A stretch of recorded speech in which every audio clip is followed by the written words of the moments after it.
If you have fresh mounds coming up across your yard and you just got a quote for $450 to make them stop, a man on a North Carolina mountain already settled this for you.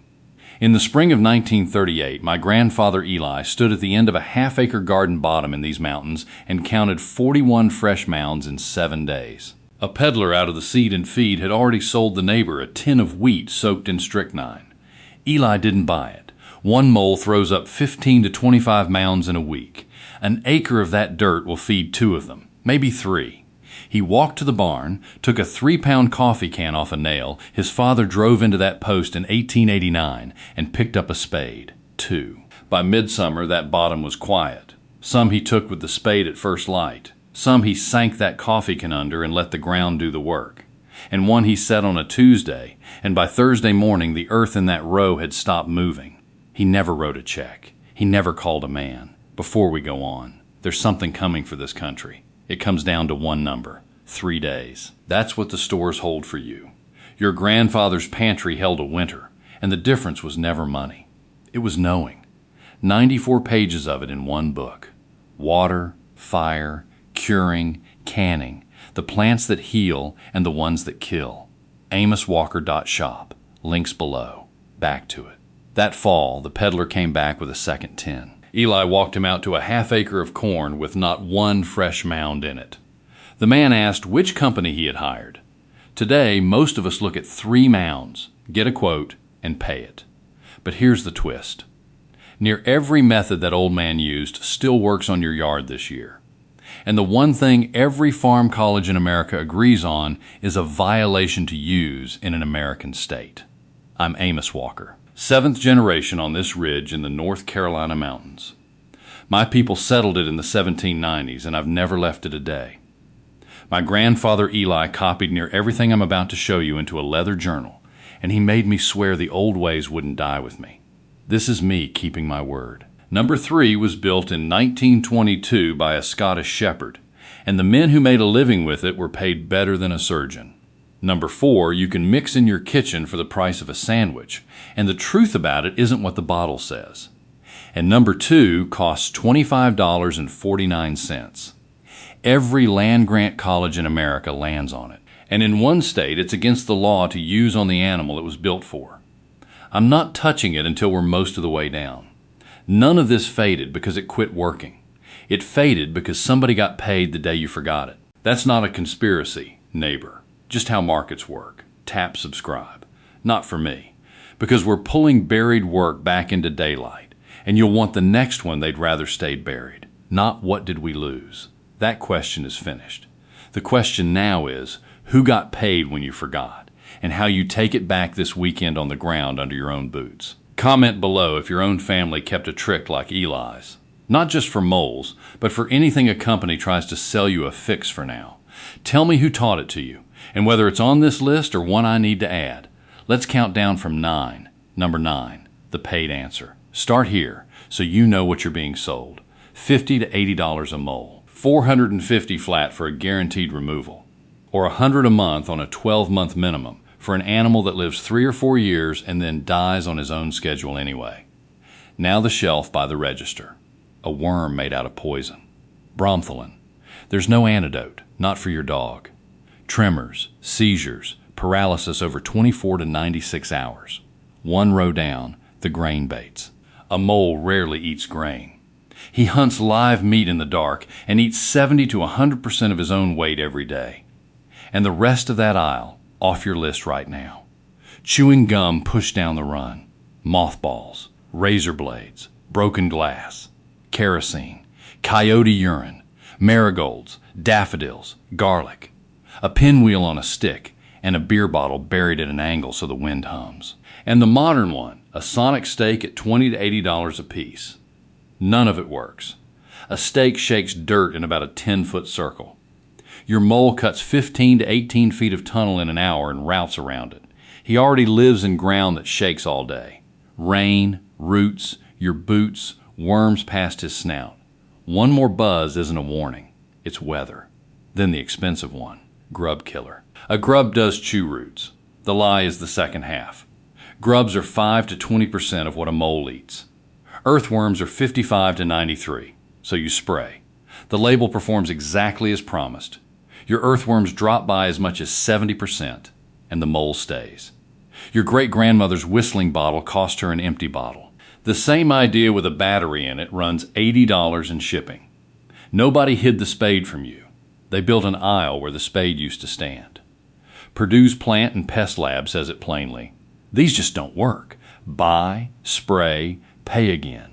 3 weeks and the mounds are back because the worms never left. First pattern break. That's the whole purchased half of this subject, gone in one number. It's a checkout counter with a barcode on the wrong bottle. Number 8 is free, takes 4 seconds, and every method under it fails without it. Number 8, the footprint test. 1930s farm practice, and it costs nothing. Walk out and press one heel down on a raised ridge until the roof of it collapses. Come back in 24 hours. If the ridge is pushed back up, that run is in use and you found your animal. Your grandfather did it with a broom handle instead of a boot, poking holes through the top and checking the line in 2 to 3 hours. Here's what separates a man who catches moles from a man who digs holes. Ignore the squiggles. A feeding tunnel sits 1 to 4 inches down and gets used once and abandoned. You want the straight runs. 8 to 12 inches deep, 2 inches across, dead straight between 2 mounds, or hugging a curb, a driveway edge, a fence line. Those are roads, not pasture. And work 18 inches out from a mound, never in it, spring and fall, after a rain. In summer drought and winter freeze, he goes deep and you won't find him. Gloves on your hands, always, not for your sake. The old man used to say, do not chase the hill, find the road, stomp, wait, look. By tomorrow morning, you know more about your yard than the man with the truck does. Number 7 has been in your shed the whole time, and it's the oldest mole method on this continent.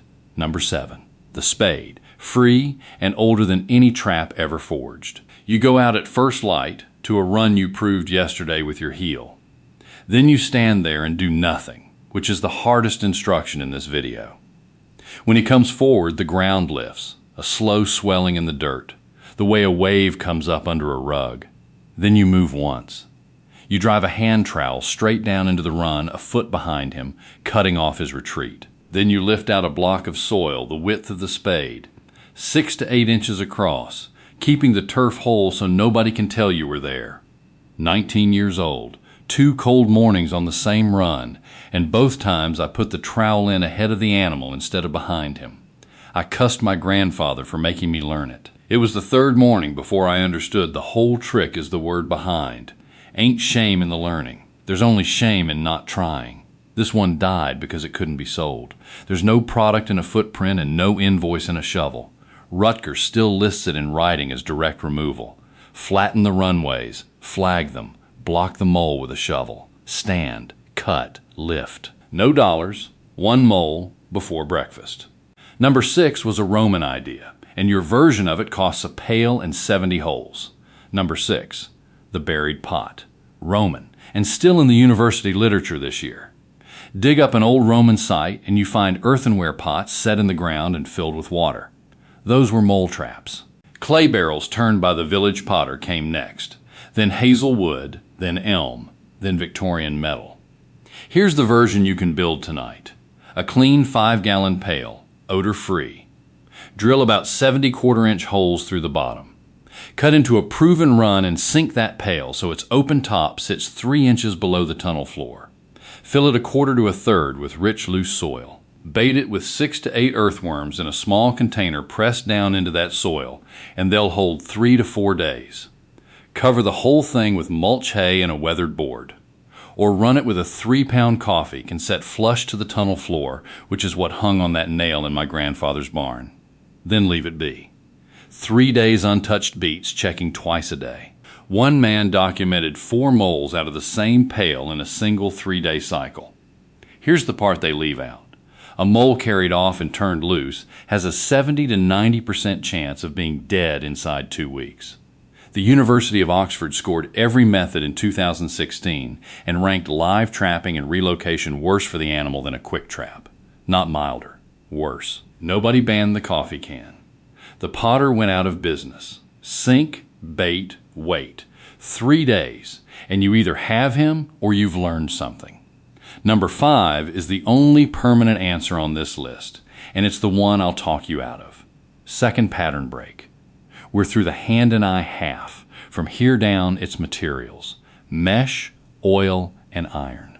4 numbers left, and 3 of them before the $25 one that's a violation in an American state. Number 5. 1/4-inch mesh in the ground. The only permanent fix on this list. You're not fencing a lawn. You're fencing the bed you care about.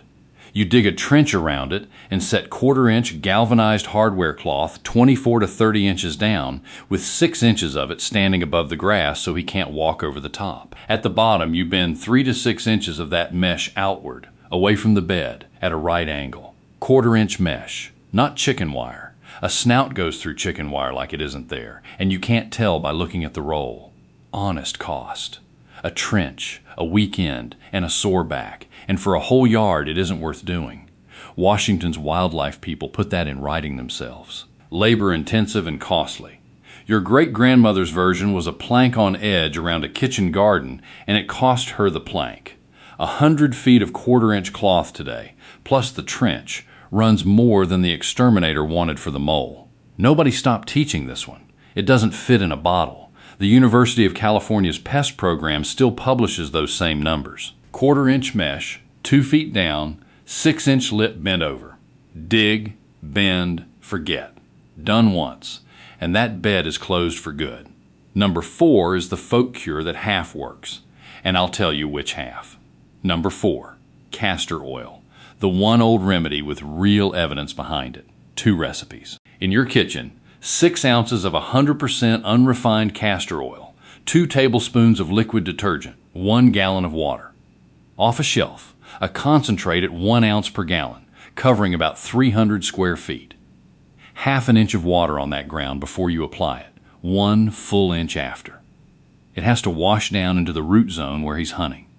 Now the honest half. This moves moles. It doesn't remove them.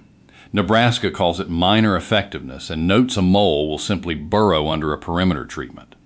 7 lawns in southern Michigan in September of 1993 rated it effective. 7 lawns, not 7 counties. Washington State's extension calls it not consistently effective, and the California program says there's no published research on the western species at all. $15 to $30 an application, holding 2 to 4 weeks in dry weather, then the rain takes it. And the earthworms, 55 to 93% of his diet, are still exactly where they were. That's not a conspiracy, neighbor. Just how markets work. This one they didn't bury. They bottled it, which is worse, because now it looks finished. Mix, soak, soak again. He moves 30 feet and starts over in the part of the yard you didn't treat. Number 3 is the trap, a shepherd built in 1922, and the trade that ran on it paid better than medicine. Third pattern break. Everything above this line, your grandmother could have walked you through on a rainy afternoon. 2 numbers left. And number 1 isn't a method at all. Number 3, the half barrel. 1922, a Scottish shepherd named John Newton Duffus. Look at the shape of it. A half barrel of metal, 2 spring-loaded wire loops hanging inside, 2 triggers, and each loop fires on its own. So it takes the run from both ends and can hold 2 animals in a night. Every professional catcher in Britain still reaches for that one first. It goes in the roof of the run. You cut a hole the size of the trap in the tunnel ceiling, not the floor, and run your hand along the inside to smooth the walls. Smooth walls are how you knew that run was in use to begin with. They were called wanners. They walked farm to estate to farm, fed and lodged, paid by the mole or paid by the acre. A working catcher made about 50 pounds a year when a school teacher made less. And America was buying 4 million English moleskins a year. Then the 1800s turned and poisoning came in because it was easier. Worms caught, soaked in strychnine, pushed down the run. The knowledge didn't die in a courthouse. It drowned in a jar. And the day Britain let strychnine expire, the 31st of August, 2006, the old traps came straight back out of the sheds. Barrel, roof, both ends. 1 trap, 2 moles, 1 night. Number 2. Number 2, $25.49.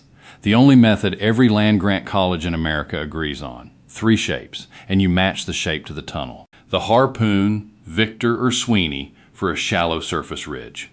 You flatten a short section and push the trap down until the trigger pan rests firm on the depression. Don't use your foot. It makes the depression too wide. Depress the ridge no more than the width of the trigger. The scissor jaw goes on the deep straight runs. 6 inches of soil out, jaws straddling the tunnel, soil back loosely over the top to hold the dark.